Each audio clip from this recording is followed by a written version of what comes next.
Ronnie, I was just remembering the work that you did on the Tie-Adoptin project. It was excellent. And I just can't imagine being without you. Sir, you're telling me everything that I know. The Tie-Adoptin project was a piece of cake. You give me all the best jobs. Well, it might be that another job has just lined itself up for you. It shouldn't be too difficult, because it's right here in the city. I'm ready, Mr. Edwardson. Well, let me see here. Oh yes, we have been invested in a cafe-style company for quite some time now, and they're interested in opening up a place in the city. But they're not sure if it's a good decision or not because of the competition provided by a local coffee shop. It just so happens that we have a little information about this coffee shop that might not be so good for their business. Well, apparently, a few weeks ago, they had a power outage, which, being at night, nobody really knew that it happened except for the company. Well, of course, all their refrigerators went kaput and ruined their milk supply. Instead of disposing of the milk as regulations necessitate, they just served it to their customers. Don't you think that the customers ought to know what's being served to them? Of course. I mean, we wouldn't want the public to get sick. Of course not. I'm going to tell them the truth, even if the business might go out. Well, I think you understand your job. Can I count on you? You know you can, sir.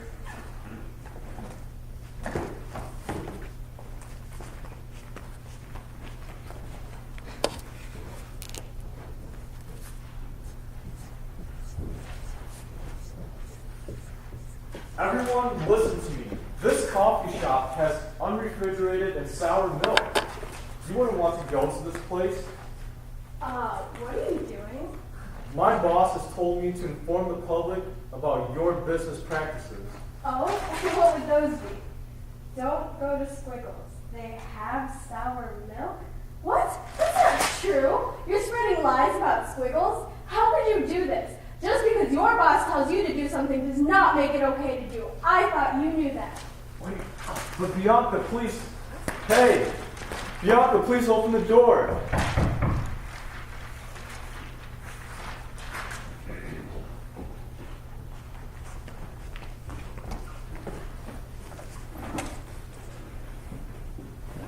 Mr. Edwardson, I can't believe you told me to tell them lies. You almost ruined their business. Well, it was just a rumor. How am I supposed to know what's true and false in the business world? It happens all the time. But you almost ruined their business with one lie. Don't you feel a little regret or something? Well, let's just say sometimes you have to do things you don't want for the betterment of everyone. You know what? Well, I'm going to do what I want, whether it benefits you or not. And I'm not going to work for a company that uses lies and trickeries. You know what? I hope you're happy with your money and lies. Ronnie, no!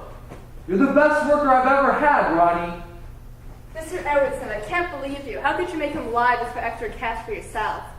Ellen, you've been working with me for years, and you've never cared about what I've done.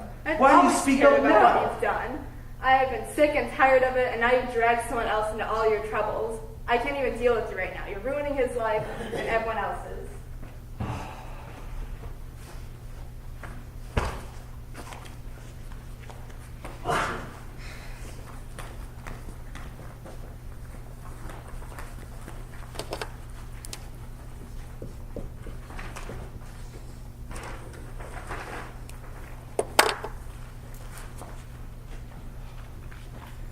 Bianca, please forgive me for almost ruining your business. Why should I?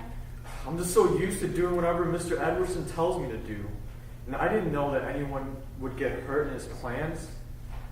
I have to go work now, so goodbye.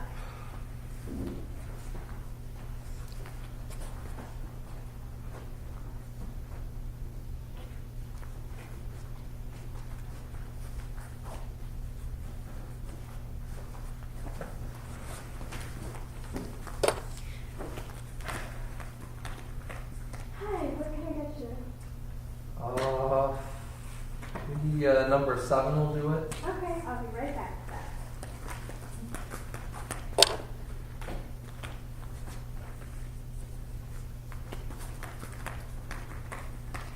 Hello, sir. Thanks. Yeah, are you okay? You seem kind of upset. There's just a lot going on at work right now, and it's tough. Ah, work problems. I see where you're coming from. We had a problem here too. Some big shot jerk turned my friend into a robot, and he almost destroyed this family business with a lie. I mean, this coffee shop is the only thing that keeps my family fed and clothed and housed, but he's too busy being a slave driver to realize that. How could anyone be so heartless?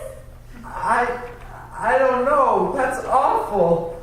Well, yeah, but we don't let that get us down. I mean, we still have the coffee shop, we still have each other, and Edwardson is off our back. So I really hope your business turns out all right, and have a good rest of your day.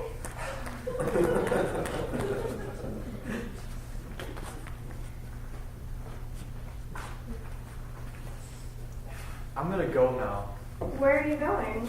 Back to my grandpa's farm. There's nothing left here in the city for me. You can't go back there. You hated it there.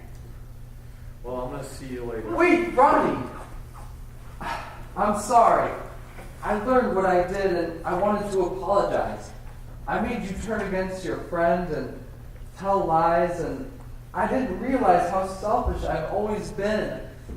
Please, forgive me. But I gotta find another place to work now. No, I want you to come back and work with me, and I would promise to never do any more scams again. And I just learned it only hurts people. Well, you promised not to scam anyone anymore. Yes, of course.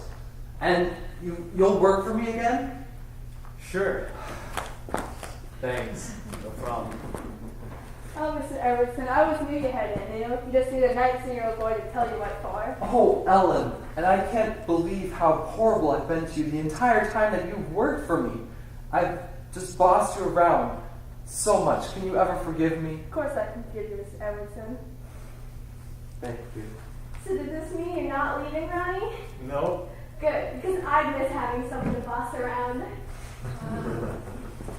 And so, Ronnie decided not to go back to his grandfather's farm, but to stay in the city. He also accepted Mr. Edwardson's job proposal, and together, along with Ellen, they turned the Edwardson Incorporation to a morally better place. And Ronnie, Charlie, as Mr. Edwardson now likes to be called, but Bianca and Ellen, they are now friends to this very day.